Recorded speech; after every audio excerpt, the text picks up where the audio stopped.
Gentlemen, we got him. On the evening of September 11th, a family member of Tyler Robinson reached out to a family friend who contacted the Washington County Sheriff's Office with information that Robinson had confessed to them or implied that he had committed the incident. This information was relayed to the Utah County Sheriff's Office and scene investigators at Utah Valley University. This information was also conveyed to the FBI.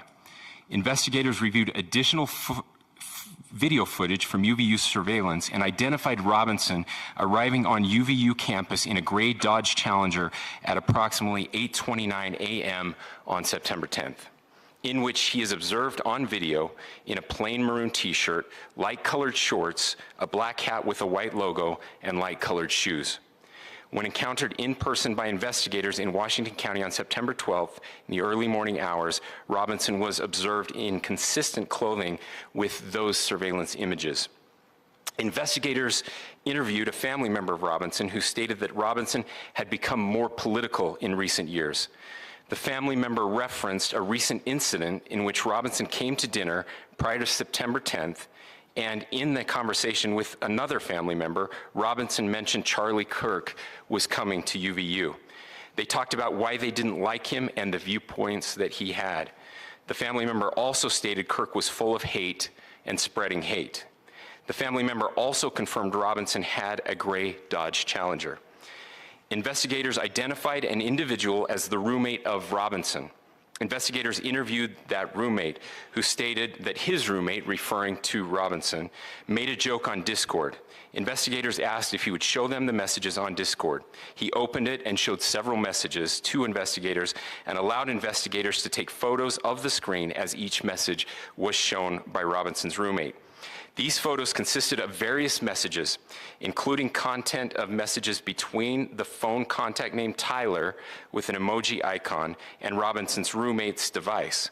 The content of these messages included messages affiliated with the contact Tyler, stating a need to retrieve a rifle from a drop point, leaving the rifle in a bush, messages related to visually watching the area where a rifle was left, and a message referring to having left the rifle wrapped in a towel.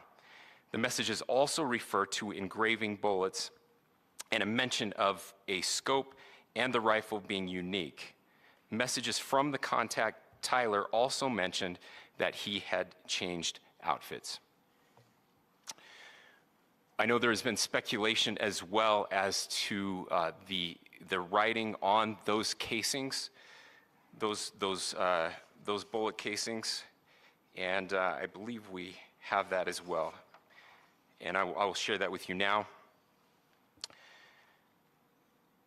So the area north of Campus Drive Road where the suspect crossed over, you saw some of that in the video that we released last night, consists of a grassy area with trees on the edge of the UVU campus. Investigators discovered a bolt-action rifle wrapped in a dark-colored towel. The rifle was determined to be a Mauser Model 98 30-06 caliber bolt-action rifle. The rifle had a scope mounted on top of it. Investigators noted inscriptions that had been engraved on casings found with the rifle. Inscriptions on a fired casing read, "Notices, bulges, capital OWO, what's this, question mark." Inscriptions on the three unfired casings read, "Hey fascist, exclamation point, catch, exclamation point." Up arrow symbol, right arrow and symbol, and three down arrow symbols. A second unfired casing read, "Oh Bella Chow, Bella Chow, Bella Chow, Chow Chow." And a third unfired casing read, "If you read this, you are gay, LMAO." We are indebted to law enforcement across the state who has worked seamlessly together, local law enforcement, state law enforcement, and our federal partners with the Federal Bureau of Investigation. We're grateful for everyone who worked together in such a short amount of time to find this person and to bring justice. I want to thank the public who has been so engaged, reviewing videos, helping us with sending in tips, and helping us get to this point. I want to thank the family members of Tyler Robinson who did the right thing in this case and were able to bring him into to law enforcement as well. I especially want to thank the family of Charlie Kirk, Erica, Charlie's parents, his children.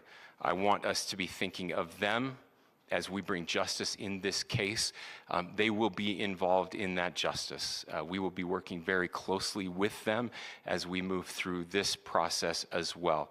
This is a very sad day for our country, a terrible day for the state of Utah. But I'm grateful that at this moment we have an opportunity to bring closure to this very dark chapter in our nation's history. With that, I will now turn the microphone over to the Director of the FBI, Kash Patel. Thank you, Governor. This is what happens when you let good cops be cops. The FBI and our partners are proud to stand here today together to bring justice to the family of Charlie Kirk and honor his memory. I want to express my deep gratitude to President Trump, the Vice President, and the entire White House who have been so incredibly supportive with both resources and just personally to the FBI as a team. They had our backs the entire way, and I just want to express my gratitude for giving us the resources we need to operate in this space to bring this sort of justice at this sort of speed. In 33 hours, we have made historic progress for Charlie. Governor Cox, our partnership has been absolutely incredible these last few days. Our partnership will endure. Your state and local partners, your sheriffs, your DPS community has been unbelievably impressive in the hardest of times. And a case like this cannot be solved, cannot be brought without partnering with your state and local authorities. The FBI has a certain role to play, and we will play that role, and we will lead out for the federal government. But Governor Cox, we are so grateful for your state partnership that led out on this investigation. A little bit of the timeline. Charlie was shot at 12:23 p.m. on Wednesday. The first FBI agents arrived on scene in 16 minutes with chiefs of police at 12:39 and secured the scene. The FBI immediately launched fixed-wing assets. We utilized these assets to transport personnel, specialty technicians, hostage rescue teams. We also utilize these assets to go back and forth from the East Coast and here in Utah to transport forensic evidence and other evidence that will be analyzed and is being analyzed at our FBI laboratories in Quantico and other laboratories, including the ATF. At my direction, the FBI released the first set of FBI photos of the suspect at 10 a.m. local time on 9/11. Then, shortly thereafter, the FBI reward of $100,000 was released at 10:45 a.m. local. Myself and Deputy Director Bongino arrived on the scene at approximately 5:30 p.m. on 9/11. The governor led a press conference last night at approximately 8 p.m., where at my direction, the FBI released a never-before-seen video of the suspect. We also released new images to the public of the suspect. And just last night, the suspect was taken into custody at 10 p.m. local time. In less than 36 hours, 33 to be precise, thanks to the full weight of the federal government and leading out with the partners here in the state of Utah and Governor Cox, the suspect was apprehended in a historic time period. And I want to highlight what Governor Cox said. This would not have been possible without you, the media, and you, the public. That's why we went so public, so fast, and we're so transparent, and we're committed to that transparency. The crime scene, just a little bit there. It is a large crime scene. State and local authorities, along with federal authorities, processed that crime scene quickly. And I even had the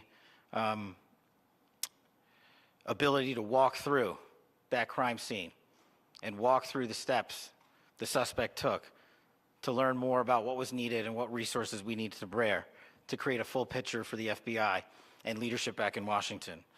Furthermore, thankfully to state and local partners, forensic evidence has been seized and continues to be garnered Forensic evidence has already been evaluated at FBI laboratories in Quantico and state and local authorities here. We will continue to process evidence as we see it, as we collect it, and we will continue to deliver it to Governor Cox and his team. Last night, we had a total of approximately 7,000 7,000 leads. As of this morning, thanks to your great work, we have over 11,000 leads that were called in to the FBI. And we are running out every single lead that we can. Every one of those leads will be run out. The arrest is a testament to the dedication of good law enforcement being great and partnerships in law enforcement, which I've tried to highlight as my tenure as the director of the FBI. There is no better relationship for law enforcement than the FBI to partner with state and local authorities, and you've seen it here in these last few days. The FBI Salt Lake Field Office, along with our offices in LA, Phoenix, Denver, San Antonio, Las Vegas, Pittsburgh, Buffalo, our headquarters component in Quantico, all participate in the FBI. I want to express my deep gratitude to the employees of the FBI, the men and women, the evidence response team tacticians, the special operators, the agents, the support staff. You have done monumental work in historic time when the public, who had a right to demand such an expeditious solving of an investigation, the FBI answered that call diligently, critically important to our nation, and we delivered. And I'm proud to be their leader, and I'm proud to be the director of the FBI. This is very much an ongoing investigation, as the governor said, and we will continue to work with state and local authorities to develop the investigation, to provide them the evidence they need for their ongoing prosecutions, and we will be here to answer every call they absolutely have, as long as it takes, for as long as we need to find and apprehend whatever suspects were involved in this crime. Lastly, to my friend Charlie Kirk, rest now, brother. We have the watch, and I'll see you in Valhalla.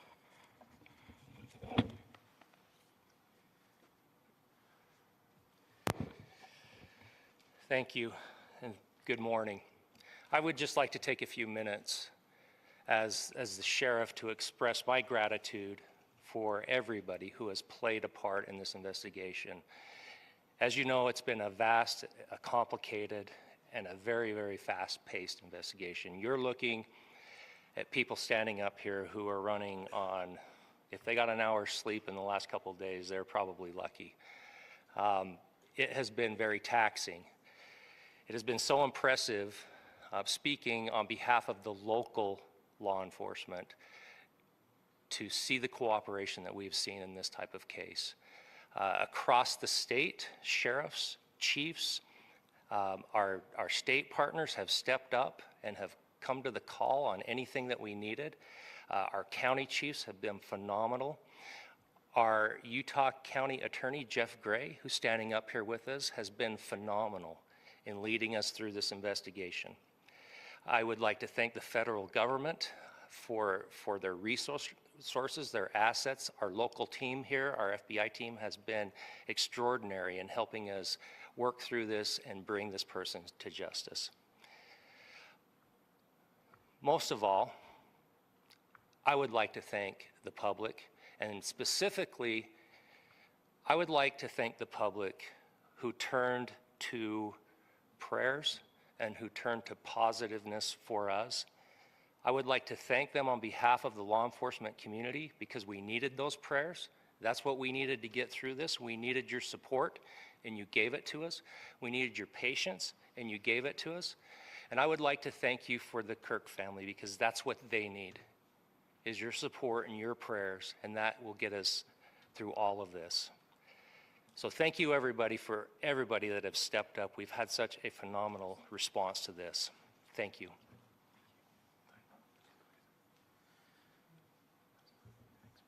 I also want to give a special thanks to the Attorney General and the Department of Justice. Their unwavering support and their commitment to justice is shown true here. And without AG Bondi and Deputy Attorney General Todd Blanche and the resources they brought to bear, we would not have been able to complete our mission. And I just want to say special thanks. It's an honor to be a part of the Department of Justice. Thank you again to our incredible law enforcement team who has worked so hard. Sheriff, I got a solid 90 minutes last night, so I'm probably the most well-rested person up here.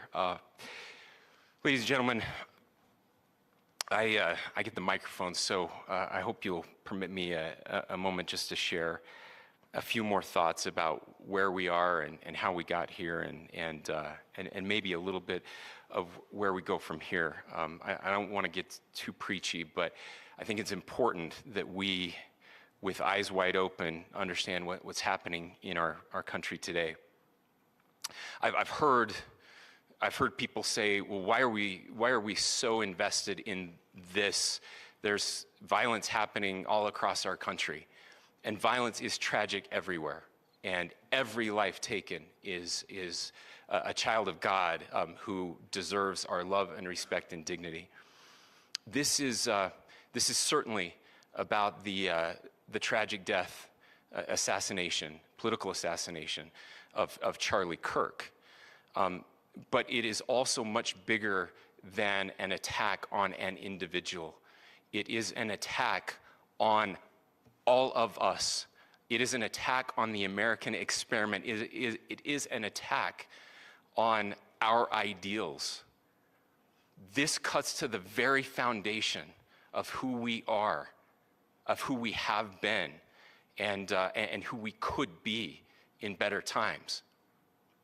Political violence is different than any other type of violence for lots of different reasons. One, because in the very act that Charlie championed of expression, that freedom of expression that is enshrined in our founding documents, in having his life taken in that very act, makes it more difficult for people to feel like they can share their ideas, that they can speak freely. We will never be able to solve all the other problems, including the violence problems that people are worried about, if we can't have a clash of ideas safely and securely. Even, especially those ideas with which you disagree. That's why this matters so much.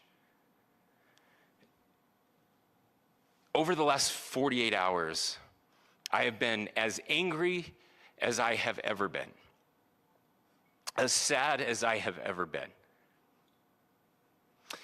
And it was, as anger pushed me to the brink, it was actually Charlie's words that pulled me back. I'd like to share some of those. And specifically right now, if I could, I need to talk to the young people in our state, in my state, and all across the country. As President Trump reminded me, he said, you know who really loved Charlie? The youths. And he's right. Young people loved Charlie, and young people hated Charlie. And Charlie went into those places anyway. And these are the words that have helped me. Charlie said, when people stop talking, that's when you get violence. He said, the weak can never forgive. Forgiveness is the attribute of the strong. The only way out of the labyrinth of suffering is to forgive. Welcome without judgment, love without condition, forgive without limit. He said, always forgive your enemies. Nothing annoys them so much. A few months ago, I referenced this last night, Charlie posted to social media, when things are moving very fast and people are losing their minds, it's important to stay grounded. Turn off your phone, read scripture, spend time with friends, and remember, internet fury is not real life. It's going to be okay. He again said, when you stop having a human connection with someone you disagree with, it becomes a lot easier to commit violence. He said, what we as a culture have to get back to is being able to have a reasonable agreement, where violence is not an option. Now, again, to my young friends out there, you are inheriting a country where politics feels like rage. It feels like rage is the only option. But through those words, we have a reminder that we can choose a different path. Your generation has an opportunity to build a culture that is very different than what we are suffering through right now. Not by pretending differences don't matter, but by embracing our differences and having those hard conversations. I think we need more moral clarity right now. I hear all the time that words are violence. Words are not violence. Violence is violence. And there is one person responsible for what happened here. And that person is now in custody and will be charged soon and will be held accountable. And yet, all of us have an opportunity right now to do something different. I want to thank my fellow Utahns. This bad stuff happens. For 33 hours, I was praying that if this had to happen here, that it wouldn't be one of us. That somebody drove from another state, somebody came from another country. Sadly, that prayer was not answered the way I had hoped for, just because I thought it would make it easier on us if we could just say, hey, we don't do that here. And indeed, Utah is a special place. We lead the nation in charitable giving. We lead the nation in service every year. But it did happen here. And it was one of us. But I want you to look at how Utahns reacted the last 2 nights. There was no rioting. There was no looting. There were no cars set on fire. There was no violence. There were vigils and prayers and people coming together to share the humanity. And that, ladies and gentlemen, I believe is the answer to this. We can return violence with violence. We can return hate with hate. And that's the problem with political violence, is it metastasizes. Because we can always point the finger at the other side. And at some point, we have to find an off-ramp, or it's going to get much, much worse. But see, these are choices that we can make. History will dictate if this is a turning point for our country. But every single one of us gets to choose right now if this is a turning point for us. We get to make decisions. We have our agency. And I desperately call on every American, Republican, Democrat, liberal, progressive, conservative, MAGA, all of us to please, please, please follow what Charlie taught me.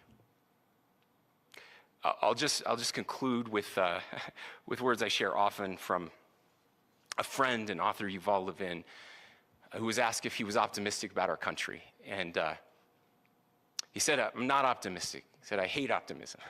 Like, that sounds bad.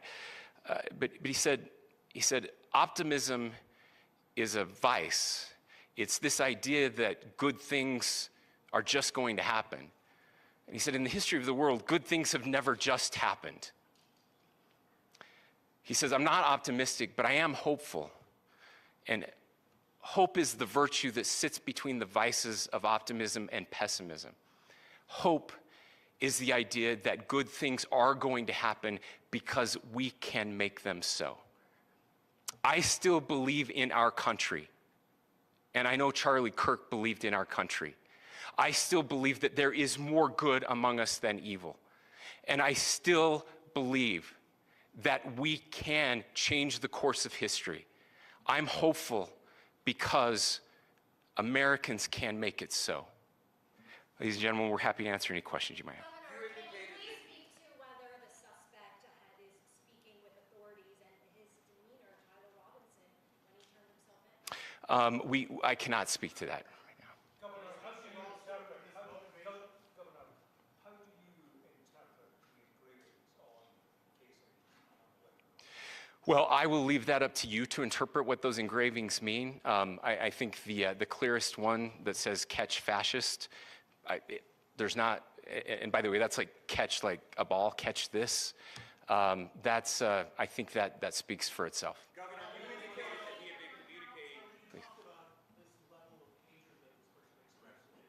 Beyond that, is there anything in your view that you discovered that may have radicalized or changed him to prompt him to commit such a horrific? There's nothing more that we can share at this time. Governor, you indicated that he had been communicating with a friend on Discord about the gun. Do you anticipate any more arrests? We do not at this time have any information that would lead to any additional arrests. Do you believe he acted alone? Yes, but the investigation is ongoing. How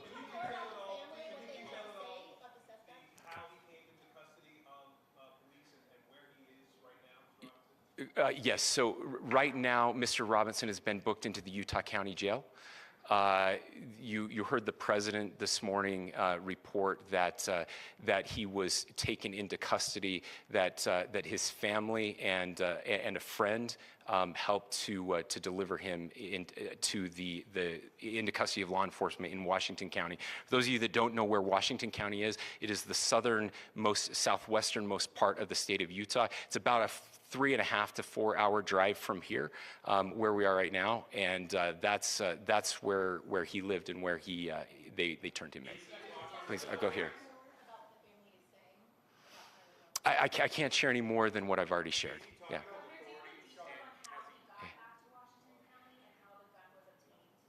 So how we obtained the gun was found here. So I don't have much more details on that. We do know that he drove. We had his car here on campus, and then we had his car going south back to the St. George. It's actually the city of Washington in Washington County. Is he talking with authorities and did he discuss a motive? I'm sorry? We don't have any information that would lead us to believe that. Yes, in fact, it was just released. Yes. Talking with authorities and did he discuss a motive? I can't answer that right now. Yeah, thank you. Over here.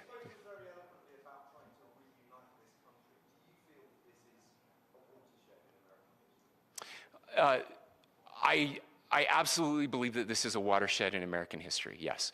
The question is what kind of watershed?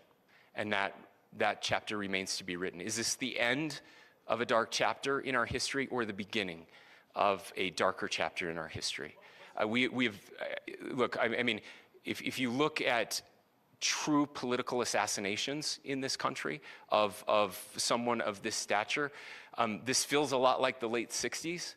And having one so gruesomely displayed on camera in all of our hands and in all of our pockets, we are not wired as human beings biologically, historically. We have not evolved in a way that we are capable of processing those types of violent imagery. And by the way, we've seen another one with a gruesome stabbing very recently that went viral. This is not good for us. It is not good to consume. Social media is a cancer on our society right now. And I would encourage people to log off, turn off, touch grass, hug a family member, go out and do good in your community.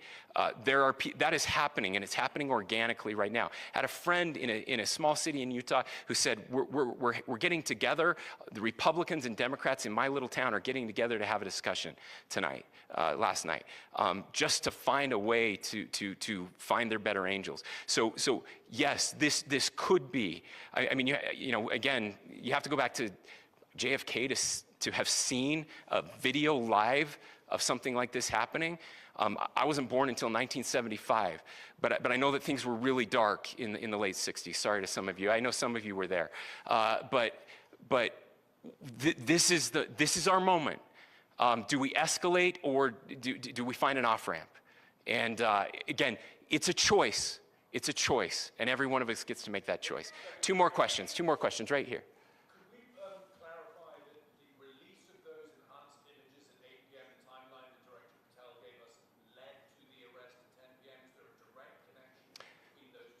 I cannot comment if there is a direct connection or not, but all I can say is that, that through some process, the family came to know that this had happened. One more thing, Governor. Could you just clarify the clothing issue you mentioned earlier?